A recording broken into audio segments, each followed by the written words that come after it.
The Test of Hookuppers. Chapter 1. Curiosity with a Bite. Elena sat cross-legged on her bed, laptop open, her phone buzzing with notifications from 3 different dating apps. The city outside was restless horns, chatter, a late-night siren, but inside her apartment it was just her. The blue glow of the screen, and the endless carousel of faces.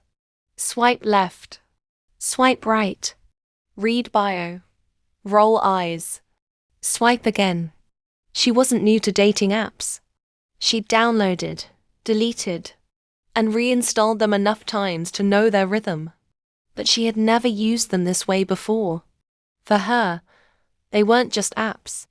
They were human laboratories. Each profile a curated experiment in self-advertising. Each chat a sample of human desire. The ones that intrigued her most were the pickupers. Men who treated dating like a sport. Who believed seduction was a formula. That psychology tricks could unlock any woman. They memorized lines from YouTube coaches. Swapped tips in secret forums. And strutted through apps like hunters. Her friends rolled their eyes when she brought it up. "Why do you care?" Claire, her roommate, said one evening over wine. "They're all the same. They just want one thing. Don't waste your time." But Elena wasn't convinced. Were they really all the same? Was there no one out there on these apps, in this mess, who actually believed in love? That question lodged itself in her like a splinter. So she decided to turn her curiosity into a project. She opened her notes app and typed, "Experiment. The test of pickupers. Goal. To find out how far they go online and in real life. Do they want only one night? Are they cheating? Is love extinct?" She smirked at her own daring. "All right," she whispered to herself. "Let's test them. One by one." Chapter 2. The First Swipe. Alex appeared within an hour. 28, gym sculpted. Profile photo shirtless on a yacht. Bio. Here for good vibes and adventures. Life's too short for drama. Within 3 messages he typed, "Alex, so when are we grabbing drinks?" No hi, no interest in her, just the rush to the prize. Elena, "You don't even know me yet." Alex, "That's the point. I'll get to know you over tequila shots." That's how the best nights start. She decided to meet him, notebook in her bag, mind sharp. The bar was loud, neon lights bouncing off every surface. Alex arrived in black jeans and a shirt tight enough to showcase every muscle. He kissed her cheek like they'd known each other for years. "So," he grinned, leaning in, "are you adventurous?" "Depends on what you mean," Elena said, sipping her gin and tonic. "You know," he smirked, "the kind of girl who doesn't say no to spontaneous fun." By fun, he meant bed. His hand brushed her arm. His knee nudged hers. He didn't ask a single question about her life, her passions, her work. After an hour, she excused herself. "I've got an early meeting tomorrow," she lied. "Already? The night's just starting," he said, bewildered. "Not for me." That night, her journal entry read, Subject 1 Alex. Objective. Sex. Conclusion. No belief in love. Chapter 3. The Married Man. Daniel was smoother. His bio read, "Looking for connection. Let's see where life takes us." At first, he seemed different. He asked about her favorite books, her career as a journalist, the summers she spent at her grandmother's seaside house. On their 3rd video call, she noticed it. A faint tan line circling his ring finger. "You're married," she said. He laughed nervously. "Separated. It's complicated. You know how it is." But her instincts screamed. Later, a quick search of his name pulled up a Facebook profile. Smiling family portraits. His wife's Instagram showing dinners, vacations, 2 children. The next evening she confronted him. "You're still married." He exhaled. "It's not what it looks like. My wife and we're over. I just need something real. Something to remind me I'm alive." Her chest burned, not from heartbreak, but from the casual cruelty of his lies. "You don't want something real," she said sharply.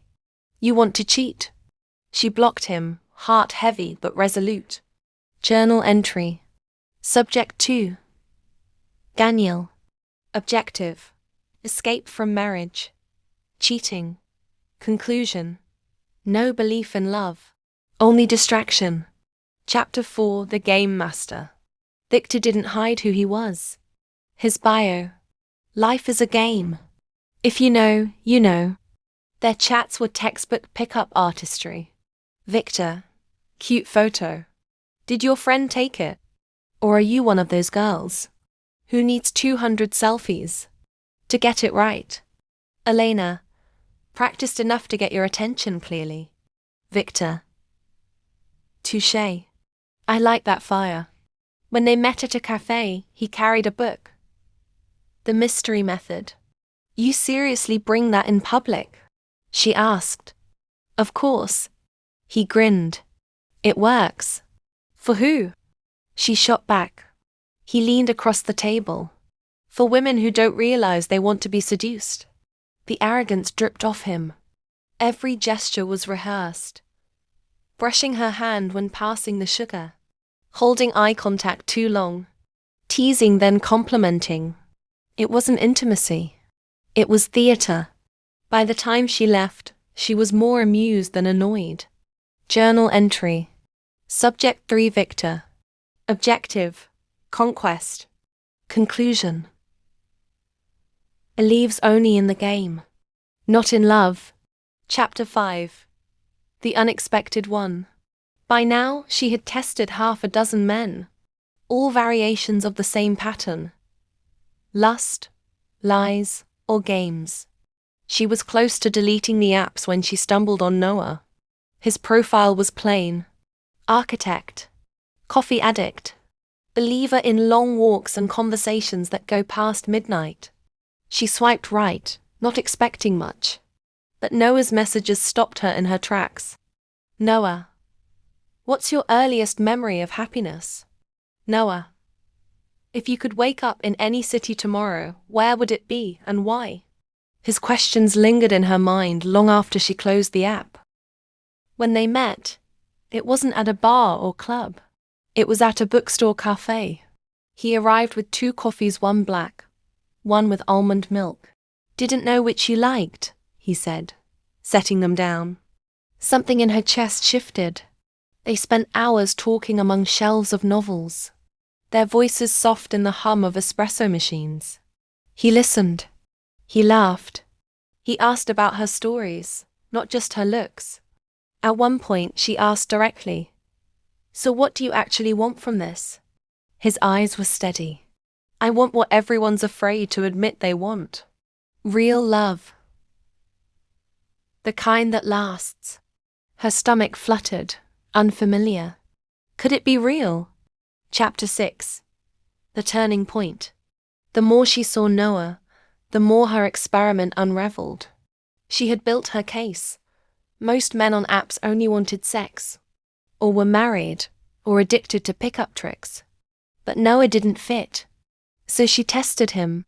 She cancelled dates at the last minute. Delayed replies. Even hinted about another man. Noah never begged, never guilted. "I'll be here if you want something real," he said calmly. "If not, I understand." That calmness shook her more than any game. It wasn't indifference. It was respect, choice. Chapter 7. What she found. Months later, Elena sat at her desk, flipping through her thick journal. Names filled the pages: Alex, Daniel, Victor, and others. Stories of one-night aims, cheating, deception. But one name stood out, circled in ink. Noah. Her final entry read, "The test of pickupers." Most men wanted one-night stands. Some were cheating. Some were addicted to games. but not all. One believed in love. One showed me patience, respect, and care. Dating apps aren't the death of love. They're filters. They reveal who people are: the selfish, the lost, the liars, but also the ones who still believe. And through them, I understood what I truly needed. The apps didn't create love. They pointed me toward it.